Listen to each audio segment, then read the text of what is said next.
Iran వారం పాటు యుద్ధం విరామం అడిగితే 10 రోజులు ఇచ్చా.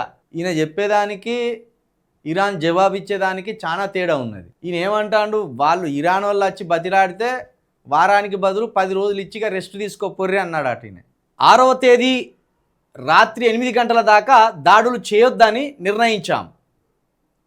హర్మూజ్ నుంచి మా 10 నౌకలను వెళ్ళనివ్వడంతో ఈ ఉదారత. ట్రంప్ దాడులు వాయిదా, భారీ దాడి కోసమేనా? కెర్మ్స్ కార్గోల్లో ఒక దీవి స్వాధీనానికి ప్లాన్. ఇరాన్కు టోల్ కట్టాకే ఆ నౌకలకు అనుమతి. హర్మూజ్లో ఛార్జీల వసూలకు ఇరాన్ చట్టం. పెంటగాన్ వద్ద మళ్ళీ పెరిగిన పిజ్జా ఆర్డర్లు. హర్మూజ్ తెరవడం కోసం అమెరికాకు రోజుకు 19,000 కోట్ల ఖర్చు. ఆ దేశ సెనేటర్ ఫైర్. యుద్ధంతో ఎంత విధ్వంసం ఉంటుంది చూడండి. అయితే ఇది ఖచ్చితంగా 6వ తేదీ వరకు యుద్ధానికి విరామం ఇచ్చిందంటే 6వ తేదీ తర్వాత ఏం జరుగుతుందో అనేది ప్రపంచవ్యాప్తంగా ఒక ఆందోళన నెలకొన్నది.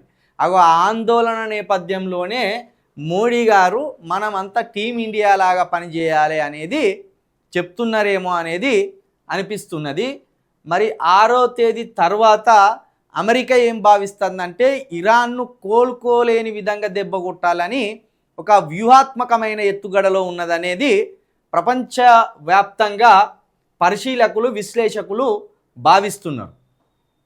ఇరాన్లోని కీలక విద్యుత్ ఇంధన వ్యవస్థలపై దాడులను మరో 10 రోజుల పాటు వాయిదా వేస్తున్నట్టు అమెరికా అధ్యక్షుడు డొనాల్డ్ ట్రంప్ ప్రకటించారు. ఇరాన్ ప్రభుత్వం విజ్ఞప్తి మేరకు ఏప్రిల్ 6వ తేదీ రాత్రి 8 గంటల వరకు దాడులు చేయొద్దని నిర్ణయం తీసుకున్నట్టు చెప్పారు. ఒప్పందం కోసం వాళ్ళు వారం రోజుల సమయం చాలా మర్యాదగా అడిగారు. నేను 10 రోజులు ఇస్తున్నానని చెప్పా.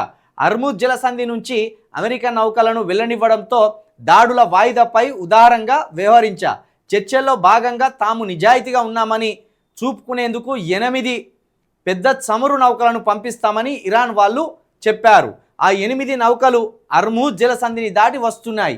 అయితే తర్వాత మరో 2 నౌకలను కూడా పంపిస్తున్నట్లు చెప్పారు. ఇప్పుడు ఇలా హీరో విలన్ కొట్టుకొని సామాన్యులను చంపేసినట్టు ఉన్నది.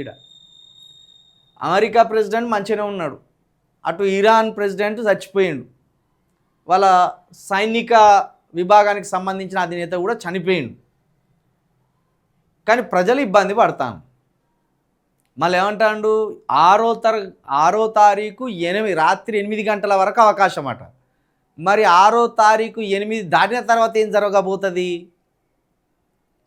అమెరికా అధ్యక్షుడి ఆలోచన ఏమై ఉంటుంది?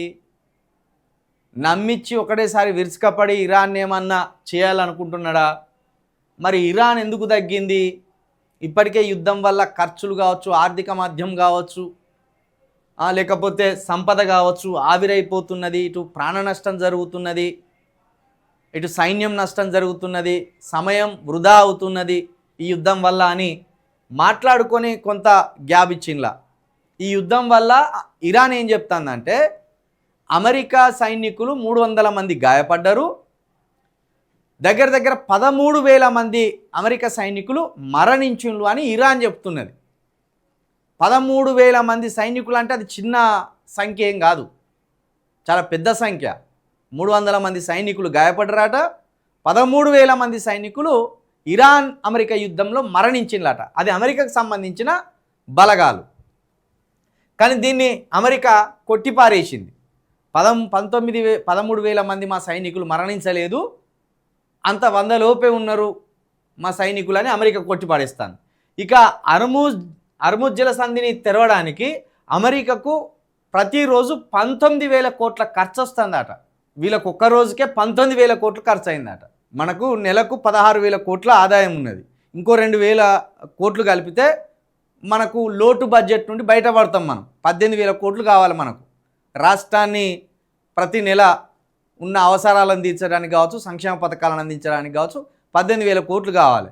కానీ 16,000 కోట్లు మన రాష్ట్ర ఆదాయం ప్రతి నెల.